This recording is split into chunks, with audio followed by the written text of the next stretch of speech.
The sound of chains dragged across the marble floor like the scraping of bones against stone. The air shimmered with heat and light from the towering spires that formed the auction hall's ceiling, where translucent creatures floated lazily, watching the spectacle below. Hollow banners in alien glyphs spiraled across the dome, advertising Lot 47, the last human. The boy stumbled forward, his wrists bound in glowing cuffs that burned into his skin with every twitch. His bare feet slapped the cold floor, leaving faint streaks of blood. The guards, towering reptilian creatures in obsidian armor, yanked him toward the stage. Around him, a sea of alien faces shifted, murmured, clicked, or hissed in their strange languages. Some laughed. Others leaned forward, their multifaceted eyes glittering like insects. The auctioneer, a tall insectoid being with mandibles clicking rhythmically, raised a shimmering staff that amplified his voice across the hall, presenting the creature known as human, origin world, extinct. Captured in the ruins of Sol 3 during excavation operations, untamed, violent, dangerous, a collective murmur rippled through the audience. The boy, perhaps 17, maybe younger, tried to speak, but his throat was raw from thirst. He hadn't seen sunlight in weeks. His hair clung to his forehead in matted clumps, and his eyes darted wildly, animal-like, trying to find escape among the crowd. Base intelligence confirmed, the auctioneer continued. Capable of mimicry and limited emotional response. Item comes untrained but alive. The guards forced him to his knees. His breath came shallow, every inhale catching against the tight band of fear in his chest. Laughter echoed from the balconies above. "How pitiful," one alien drawled. A massive, beetle-skinned noble wearing a robe made of shimmering membrane. "I thought the last of his kind had already been dissected." "Not this one," said another voice. "They say he bit through a handler's throat when they tried to sedate him." The boy flinched, but he didn't look away. He stared straight ahead, jaw trembling, but his eyes, human eyes, burned with something none of them understood. Rage. The auctioneer tapped his staff again. "Opening bid 3,000 Threx units. Who begins?" At once the crowd came alive. Hands, claws, and tendrils shot up as numbers spilled across the air. The figures rose rapidly. 4,000, 6,500, 9,000. The boy's stomach turned. He didn't understand their language, but the tone was unmistakable. The excitement of predators bidding for meat. As the numbers climbed, a figure appeared on the upper balcony. The crowd's noise faltered, replaced by a whisper that spread like static. Even the guards hesitated. She stepped into the light. Her skin was silver, faintly luminescent, as if woven from moonlight. Her eyes, liquid metal, surveyed the scene below with cold disdain. She wore a gown of iridescent threads that floated as though gravity feared her. The faint crest of the Var Dominion glimmered at her collarbone, the symbol of the royal bloodline. "Princess Lyra," someone whispered reverently. "The heir of the Dominion." The auctioneer stuttered, mandibles clacking nervously. "Your Highness, I did not expect—" Lyra raised one delicate hand. Silence rippled outward instantly. Her gaze fell on the human, bruised, trembling. Eyes still defiant despite everything. "Don't hurt the human," she said. Her voice clear and melodic, yet carrying a weight that silenced the hall completely. "I'll buy him." Every creature in the room froze. Even the guards exchanged uncertain glances. It was a statement so absurd, so forbidden, that none dared breathe. Then came the whispers, hushed, frantic, fearful. "She can't be serious. Humans are cursed. Her father will exile her if he finds out. Is this a test? A trap?"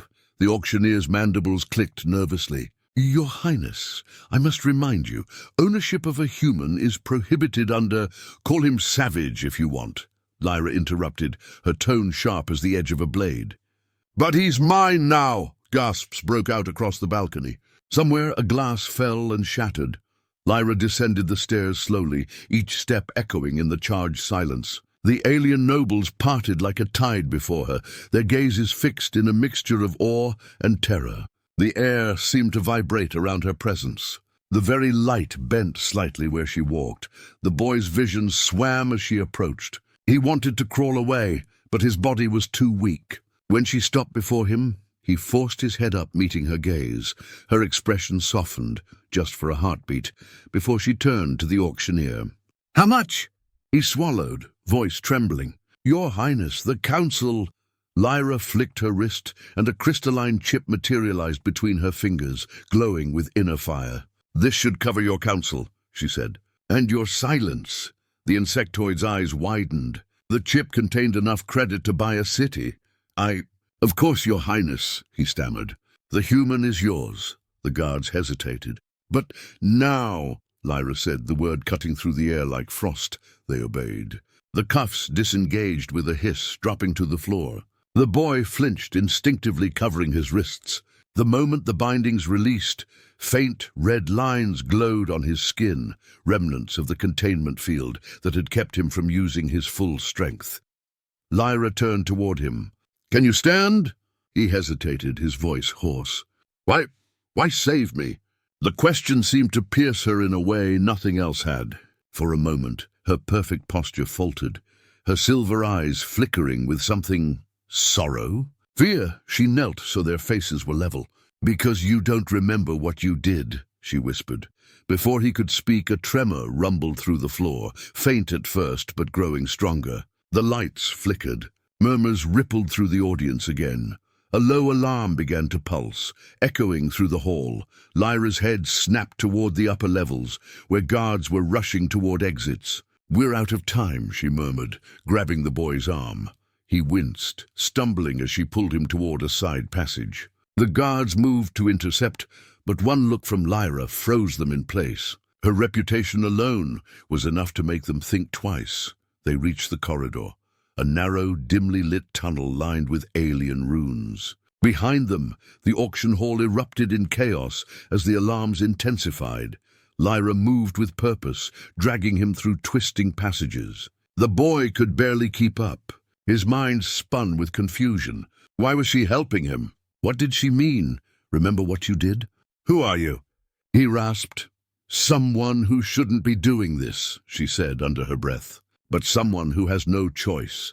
They turned a corner, descending into a dim chamber filled with strange, humming machinery. Lyra pressed her hand to a panel, and the door sealed behind them. "Listen to me," she said quickly, her voice low, urgent. "They'll come after us. You can't be seen outside this station. Not until you understand who you are." "I don't even know what you're talking about," he said, voice cracking. "I was just scavenging ruins. That they captured me. You think you were scavenging." Her tone sharpened. "Then explain the weapon they found buried with you. A weapon older than any recorded civilization." He blinked, speechless. "That thing? It was just a piece of metal." Lyra shook her head. "It was your kind's creation. You built the first weapons that tore through time itself." She leaned closer. "Do you really not remember?" The boy's heart pounded. Images flickered in his mind, flashes of blinding light, the roar of collapsing cities, alien screams, stars burning like candles. I don't know," he whispered. Lyra placed a hand on his shoulder. Her touch was surprisingly gentle, but beneath it he could feel an energy and a pulse that resonated with something deep inside him. "You will," she said softly. "But not here." Outside the sealed door, heavy footsteps thundered closer. Shouts echoed down the corridor. Lyra's expression hardened again. "Stay behind me." The door burst open. Armed soldiers poured in, weapons drawn. Lyra's eyes flared with light. "He's under my protection," she said coldly. The lead soldier hesitated. "Princess, by order of the council." "Disobey me," she said, her voice carrying the weight of command, "and I will make sure your families vanish from the registry by dawn." They froze. No one dared challenge a Var royal, not openly. Lyra turned to the boy again, her voice low but firm. "You're coming with me, human. There's something you need to see. Something the galaxy buried a long time ago." The boy looked up at her, confusion and fear warring in his eyes.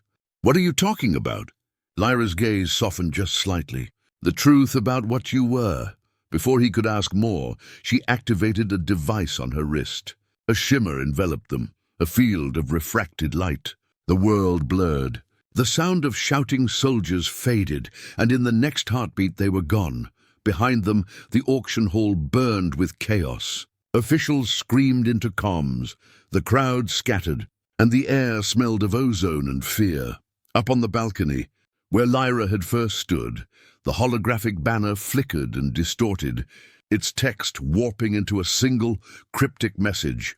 The last human has been taken, somewhere deep in the Dominion's core networks.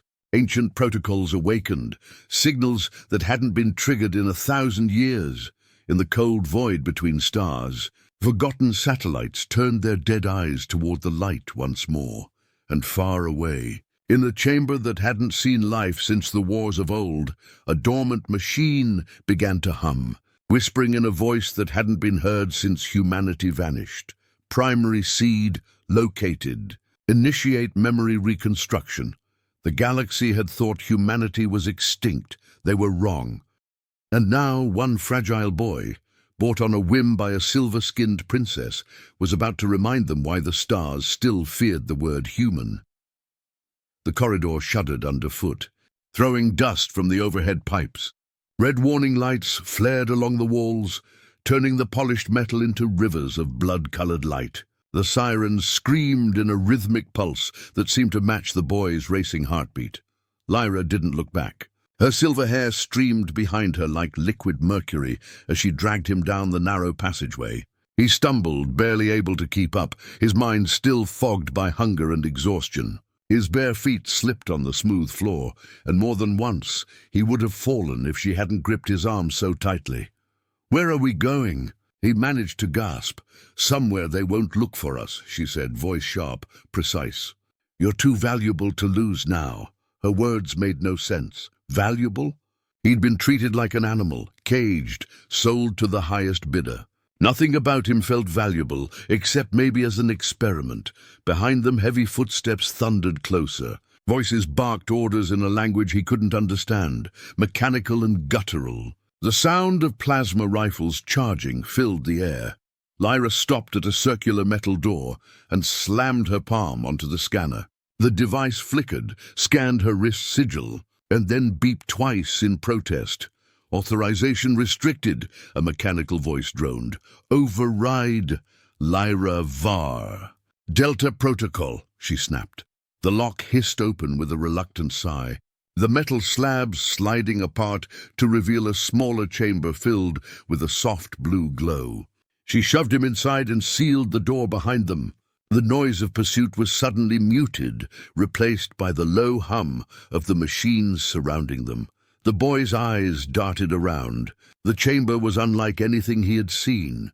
Circular walls, made of obsidian glass, laced with streams of light that pulsed like veins. In the center hovered a crystalline orb, slowly rotating, its surface rippling like water. Strange symbols glowed across its surface.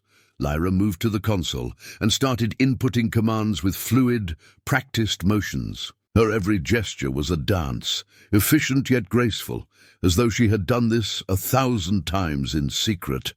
"What is this place?" he asked. She glanced at him. "A relic of the old wars. My family hid things here that even the Dominion doesn't know about." He swallowed hard. "And you brought me here. Why?"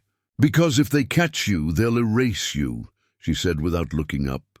"They'll burn every cell in your body and scatter your atoms into the void. You're not supposed to exist." Her words hit like a hammer. "Not supposed to exist? What the hell are you talking about?" "I'm just a survivor of extinction," she cut in. "No, human. You're more than that. You're a fragment of history that shouldn't have survived." He stared at her, frustration boiling inside him. "Stop calling me that, human, like it's something cursed." Lyra's hands stilled. Slowly she turned toward him. Her metallic eyes shimmered faintly. "To most of the galaxy, it is." For a moment neither of them spoke. The soft hum of the machines filled the silence like a heartbeat. Then Lyra stepped closer, her voice quieter now, more human than before. "You don't remember, do you? What your kind did?" He shook his head, backing away slightly. "I don't remember anything beyond being taken from the ruins. I don't even know my name." She studied him carefully, as though weighing whether to tell him something dangerous. They called your people the architects. You built the first gate engines, the first weapons that folded stars. You ruled over 1,000 worlds before everything burned. He frowned, struggling to comprehend her words. That's not possible.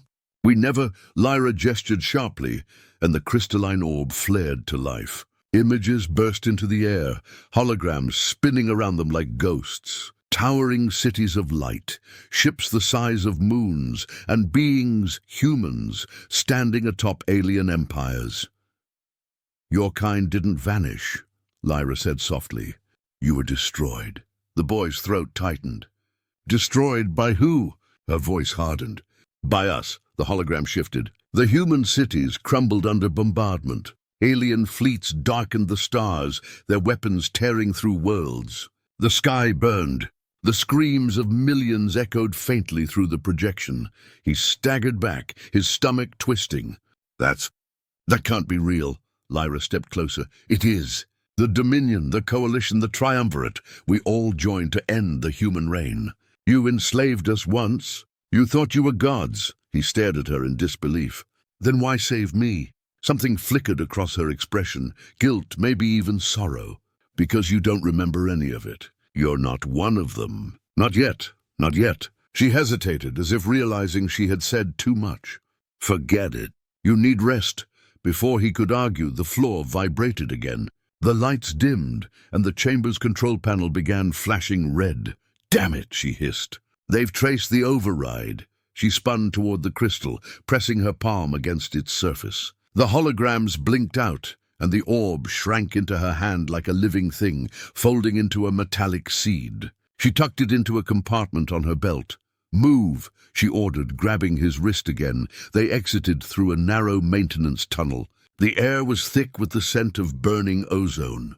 Somewhere above, the station's alarms continued to howl. The boy followed, his mind racing. The images still burned behind his eyes. Humans commanding fleets, annihilating worlds, smiling as the stars burned. But none of that made sense. He was no conqueror. He was barely surviving, Lyra, he said breathlessly as they climbed a staircase that spiraled upward. If everything you said is true, then what do you want from me? She didn't look back. I want you to remember. Why? Because there's something coming, she said grimly. Something only your kind knew how to stop. They reached a heavy bulkhead door. Lyra pulled a control lever, and the door slid open to reveal a massive chamber. A hangar bay overlooking the void. Ships of various shapes hovered in magnetic fields, their sleek bodies humming with restrained power. She guided him toward a smaller craft at the far end, sharp and elegant, built like a blade meant to cut through stars. As they approached, a voice boomed through the intercom. Princess Lyra of House Var, surrender immediately. You are in violation of Dominion law. Harboring a class null entity is punishable by death, the boy froze. They mean me, don't they? Lyra gave a faint, bitter smile. Congratulations. You're famous already. She shoved him up the ramp of the ship. Inside, the cockpit glowed with pale blue light. Strange runes floated above the controls, shifting as if alive. Lyra took the pilot's seat, fingers flying over the console. The engines roared to life, their hum resonating deep in his chest. The intercom voice came again. Last warning, Princess. Power down your vessel. Lyra's eyes glinted. They really should know me better by now. She flipped a switch. Outside, energy crackled around the ship, forming a shimmering field. Then she whispered to the vessel itself, Astra, jump vector ready. A smooth, feminine voice responded, confirmed. Destination? Anywhere but here. The hangar doors began to close, but Lyra accelerated. The ship surged forward, breaking through the magnetic barrier with a blinding flash. The boy was thrown back into his seat as the stars outside stretched into streaks of light. The noise of the station faded into silence. When it was over, the vastness of space opened before them. Infinite, cold, and glittering. Lyra leaned back, exhaling slowly. We bought ourselves a little time. The boy stared out at the stars, feeling the enormity of it all pressed down on him. So what now? You've made me a fugitive in a galaxy that hates me. Lyra turned toward him, her expression unreadable. I didn't save you so you could hide. I saved you so you could learn. Learn what? How to be what you were meant to be, she said quietly. Before your kind forgot, he frowned. And what was that? Her lips curved faintly. A creator, or a destroyer, depending on what you remember first. The air grew cold. He looked away, unsettled by her words. You sound like you're afraid of me. Lyra gave a small, humorless laugh. Afraid? No. Terrified? Yes, a silence settled between them, heavy, electric. The hum of the engines was the only sound. Then the ship's AI spoke again. Incoming transmission detected. Encrypted signal. Lyra's head snapped up. Source? Unidentified. Origin point. Classified. Put it through, she said cautiously. A projection flickered to life above the console. Static at first, then the shadowed outline of a figure cloaked in darkness. A distorted voice echoed through the cabin. Princess Lyra, you have broken the chain. Lyra stiffened. Identify yourself. You know who I am, the voice said. And you know what that boy is. Her hand hovered over the power switch. If you try to trace this signal, you can't hide him forever, the voice interrupted. The Council has seen the activation spike. The relic responded to him. The boy's pulse quickened. What relic? The voice ignored him. You've started something you cannot contain, Lyra. Return the human. End this now, before it consumes everything. The transmission ended abruptly, leaving behind a faint echo of static. The boy turned to her. What was that? She didn't answer right away. Instead, she reached into her belt and pulled out the metallic seed, the one she had taken from the orb chamber. It pulsed faintly, as if sensing his presence. This, she said, is what they're afraid of. It woke up when you touched it back on the station. He stared at it. What does it do? Everything, she said simply. Or nothing. Depends on what you remember. He reached out slowly, hesitating before touching it. The moment his fingers brushed its surface, a surge of heat shot through his body. His vision exploded with images, stars collapsing, machines screaming, shadows whispering his name. He jerked back, gasping. Lyra caught him as he nearly fell. You're connecting to it too soon, she said urgently. You'll burn yourself out. What is it? He panted. She met his gaze, her silver eyes glowing faintly. A key to your species' final weapon, the one they used before the galaxy ended them. His heart pounded in his chest. You're saying I can— Don't! She cut him off sharply. Don't even think about it. Whatever power your kind unlocked back then, it's not meant for anyone to use again. He stared at the stars beyond the viewport, his reflection faint against the endless black. Then why keep it? Lyra's voice softened, almost like a confession. Because there are worse things than humans, and one of them is waking up again. Before he could respond, the ship's alarms flared to life once more. Multiple signatures approaching, interceptors, Dominion class. Lyra cursed under her breath, pulling up the controls. They found us faster than I thought. The boy gripped the armrest as the ship lurched into a sharp dive. Blue plasma bolts streaked past the windows, lighting up the void. What do we do? He shouted. We run, she said grimly. And pray you remember before they kill us both. The stars twisted again as the ship surged forward, leaving trails of light and fire in its wake, and far behind them, in the silent depths of space, something ancient stirred. A ripple across the void, faint but growing, something that recognized the human's heartbeat and smiled. The ship's hull trembled under the force of the explosion that tore through space behind them. The stars outside bent into long golden streaks as Lyra pushed the thrusters to their limits. The hum of the engines turned into a scream, and every vibration seemed to crawl into the boy's bones. He clutched the side of the pilot's chair, watching fragments of shattered ships spin and vanish in their wake. They're still following us, he shouted over the noise. Lyra's hands moved across the controls with impossible speed. They won't for long. She flipped a series of switches and slammed her palm onto a glowing console. The ship's outer plating shimmered, and suddenly the stars seemed to twist around them, as though space itself had swallowed their trail. A moment of silence. Then the chasing firelight of the Dominion interceptors blinked out of existence. The boy let out a shaky breath, his chest heaving. What just happened? Cloak field, Lyra said. They'll lose our signal for now. But it won't last. She didn't look at him. Her eyes were fixed ahead, where a dying planet drifted in the distance, a sphere of ash and cracked oceans. We need to land. Land? There? He asked incredulously.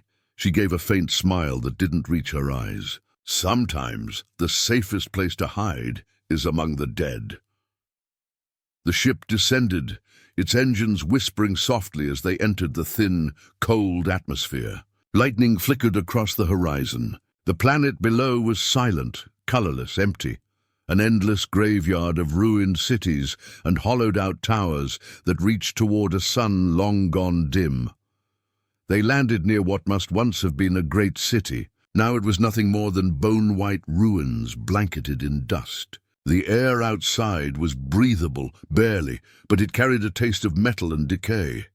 Lyra powered down the engines. The silence that followed felt almost sacred.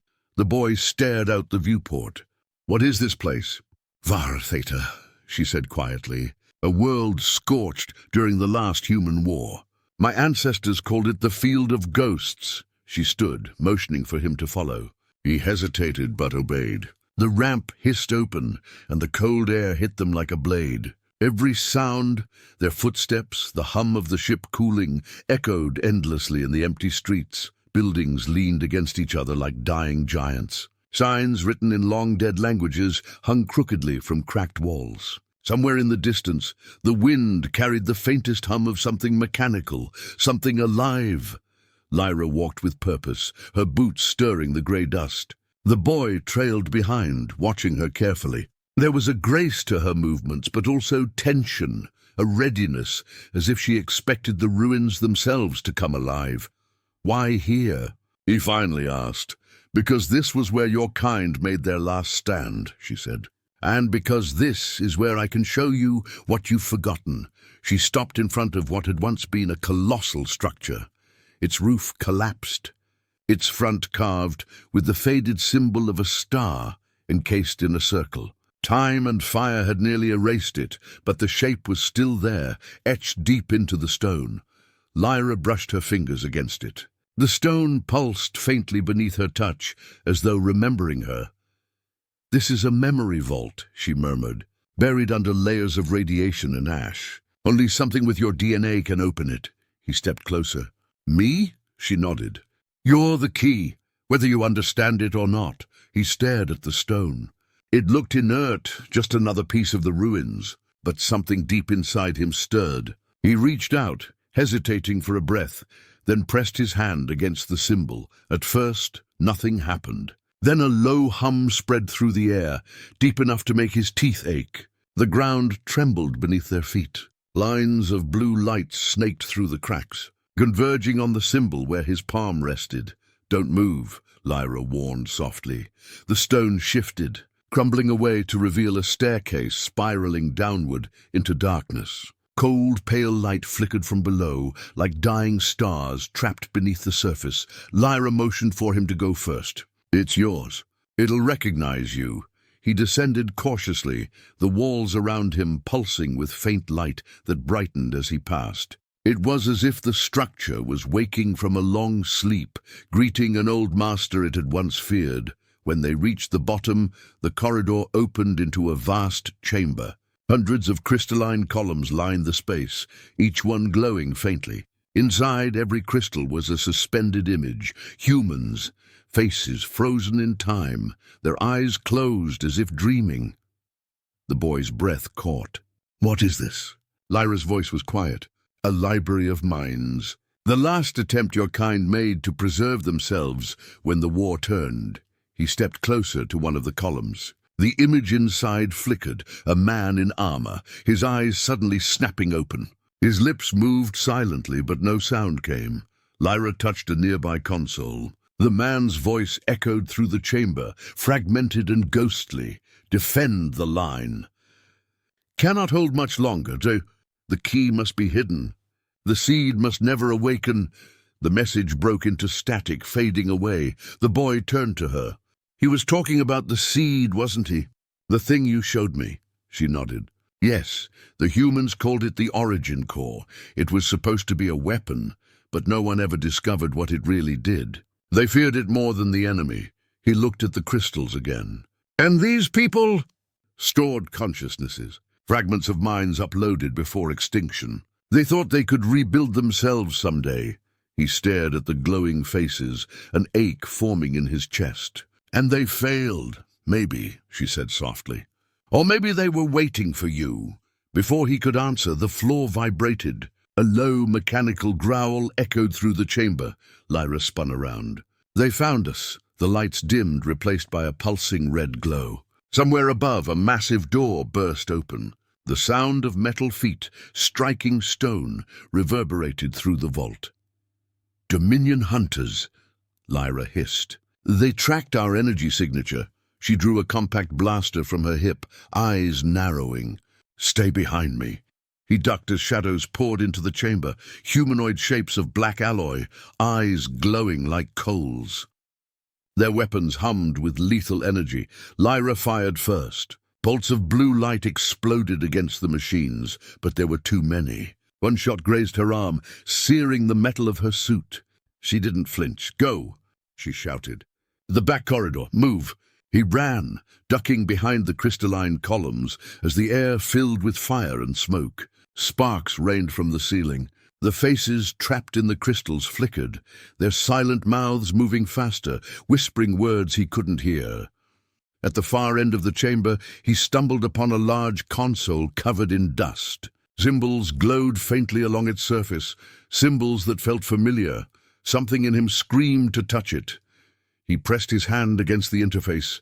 Instantly, the entire vault came alive. The crystals blazed with white light, the air humming with an ancient power that made the machines freeze mid-step. The boy's eyes widened as lines of energy raced up his arm, spreading through his veins like lightning.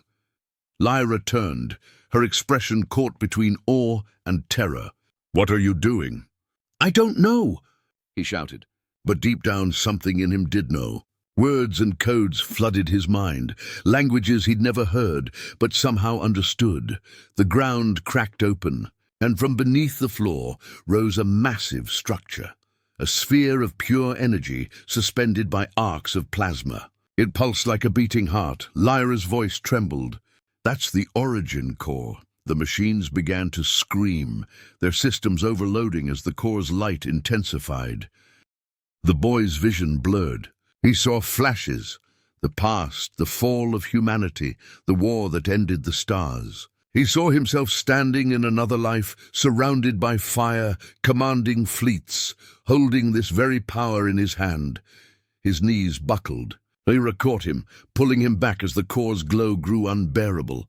"You're remembering too fast," she shouted over the noise. He gasped, the memories slicing through his mind like shards of glass. We built this to protect ourselves, to restart the cycle." Lyra's eyes widened. "Restart? The core doesn't destroy," he whispered. "It rewrites." The words sent a chill through her. Behind them, the machines collapsed, their circuits melting under the raw surge of energy. The entire vault began to tremble. Lyra hauled him toward the exit, shouting over the rising roar. "If you don't stop, this planet will—" He turned his gaze on her, but it wasn't the gaze of a frightened boy anymore. His irises shimmered with faint rings of light, like galaxies spinning within. "Maybe it needs to." The floor split open, swallowing the ancient city. Dust and debris spiraled into the air as the planet itself began to shudder awake. Lyra dragged him out of the collapsing vault just as the core's light pierced the surface. A column of energy shot into the sky, tearing through the clouds, visible even from orbit. They reached the ship, stumbling inside as the ground split beneath them. Lyra slammed the hatch closed and screamed, "Astra, launch!" The engines roared to life and the ship shot upward. Through the viewport, the planet cracked open like glass, molten light spilling from its wounds. The boy sat slumped against the wall, shaking. I didn't mean to. Lyra's face was pale, her hands trembling as she steered the ship away from the burning world. You didn't awaken it. It recognized you. Below them, the planet imploded in a silent flash, leaving only a glowing scar where it had once been. The boy watched the light fade, guilt twisting his stomach. What happens now? Lyra didn't answer for a long time. When she finally spoke, her voice was barely a whisper. Now, she said, the galaxy knows you're alive. The stars ahead flickered, and for a moment he could swear he saw shapes moving in the darkness, enormous, ancient silhouettes turning their gaze toward him. Lyra's hand tightened on the controls. We need to reach the Outlands before the Council intercepts us. There's someone there who can help you remember safely. He looked at her, voice low. And if I remember everything? She met his eyes. Then the galaxy burns again. Outside, space rippled. The stars seemed to dim as if hiding, and somewhere, deep within the black sea of the cosmos, a voice older than time itself whispered across the void, faint, distant, but unmistakably human. Welcome back. The stars stretched endlessly before them, a canvas of light and silence, beautiful and terrifying all at once. The ship drifted through the void, its engines humming in low, tired whispers. Lyra hadn't spoken for a long time.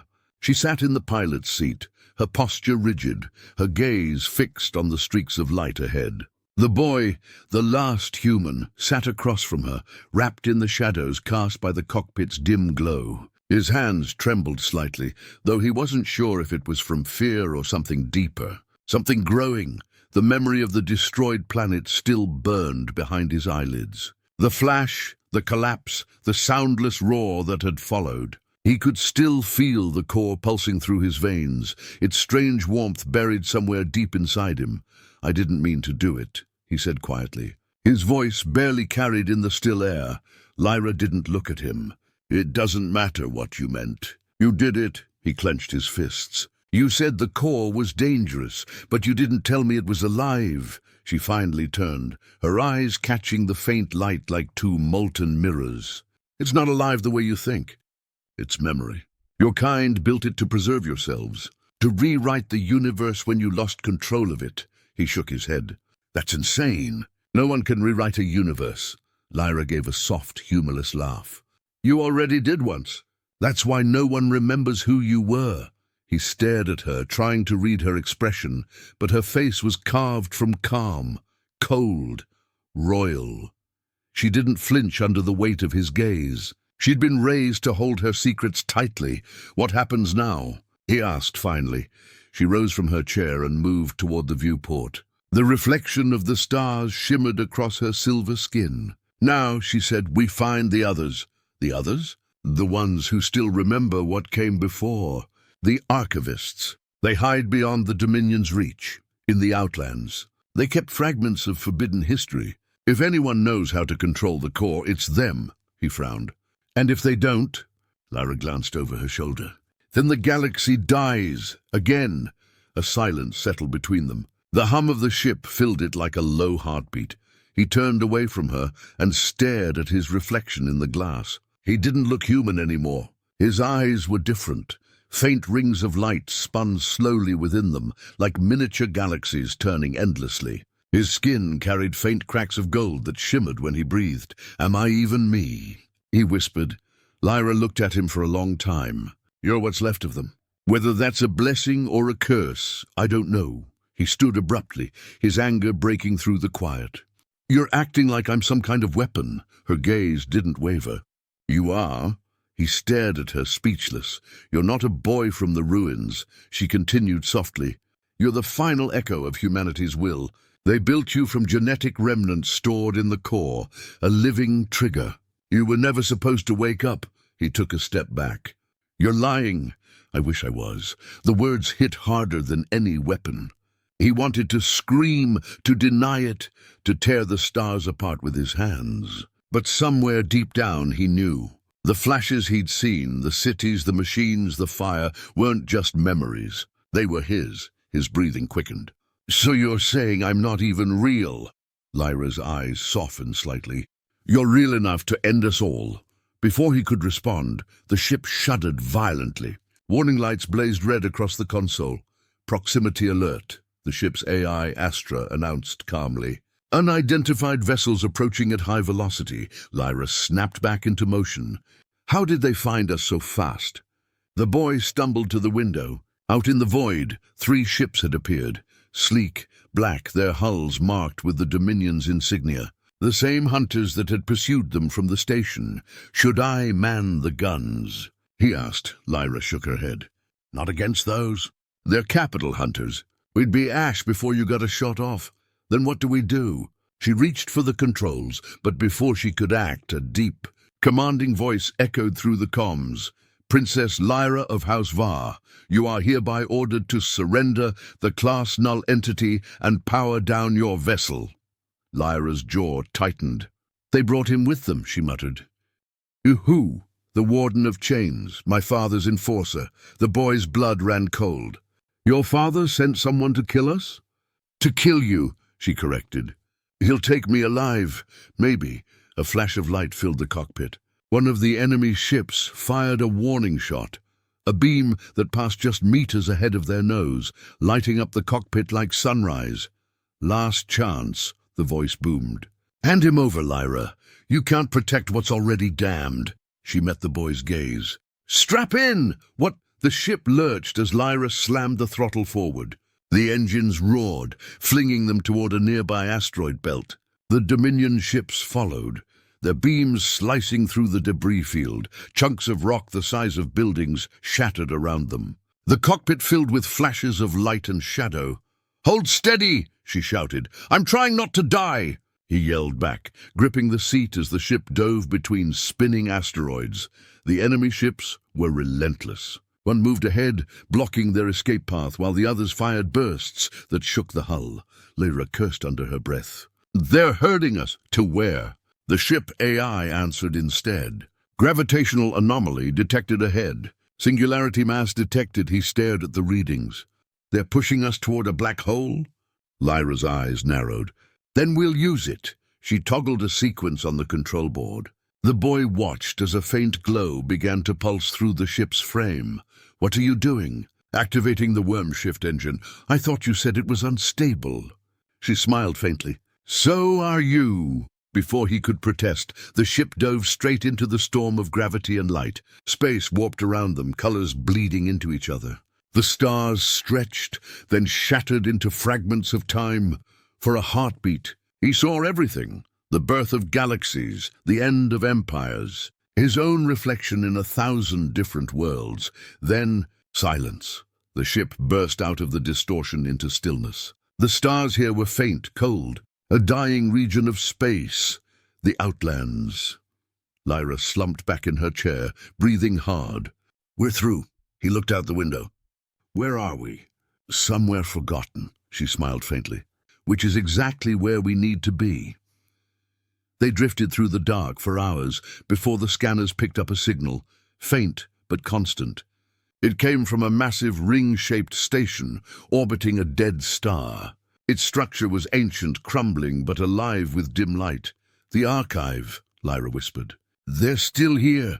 As they approached, a deep voice crackled over the comms. Identify yourselves. Lyra Var, she replied. I seek the Council of the Archivists. A pause. Then the voice said, Enter, and pray the past forgives you. The station swallowed them in silence. Inside, the air was thick with dust and memory. The corridors were lined with holographic tapestries, ancient wars, forgotten species, worlds that no longer existed. The boy felt every step hum beneath his skin, as though the walls recognized him. They were greeted by a figure cloaked in black, its face hidden by a mask of shifting light. Princess, it said, bowing slightly. You bring dangerous company. Lyra inclined her head. I bring necessity. The masked being turned to the boy. And you, human? Do you remember what you are? He hesitated. Not enough. Then perhaps it's better that way, the archivist murmured. Follow me. They were led into a circular hall. In the center hovered a sphere of light, larger than any of the vaults he had seen before. The air around it pulsed with power. This is the heart of memory, the archivist said. The sum of everything that ever was. Lyra looked at the boy. Touch it. It's the only way. He stepped forward slowly. His fingers trembled as he reached out. When he touched the sphere, light exploded outward, swallowing everything. He was falling through time. He saw Earth, blue and bright. He saw humans building cities among the stars, enslaving alien races, rewriting the laws of physics. He saw betrayal, rebellion, fire. He saw himself, a general, a god, a destroyer, standing over the ruins of a galaxy. And then he saw the moment they tried to stop it all, the core being sealed, the decision to erase their history, to reset creation itself. He gasped as the visions faded, collapsing to his knees. Lyra caught him before he hit the ground. "You saw it," she whispered. He nodded weakly. "We weren't just conquerors. We were afraid. We built the core to erase ourselves, to make the universe forget." The archivist stepped closer. "Then why did it awaken again?" He looked up at Lyra, his voice barely a whisper. "Because someone called it." The station trembled. The lights flickered. A cold voice echoed through the air. "You finally remember," it said. The stars outside shifted, and from the darkness emerged something massive. A ship larger than the station itself, its surface covered in living metal. Lyra's face went pale. "The Warden," the voice continued. "You were never meant to return, human. But if you insist, then we finish what your kind started." Beams of red light cut through the walls. The station shook violently. "Get to the ship!" Lyra shouted. They ran through the collapsing corridors. The boy stumbled, clutching his head as the core's pulse grew louder inside him. "Lyra," he shouted. "It's reacting." "I know." They burst into the hangar. The Warden's ship loomed outside, casting its shadow through the bay doors. Lyra shoved him toward the cockpit. "You can stop it. The core listens to you. Make it stop." "I don't know how." "You do," she yelled.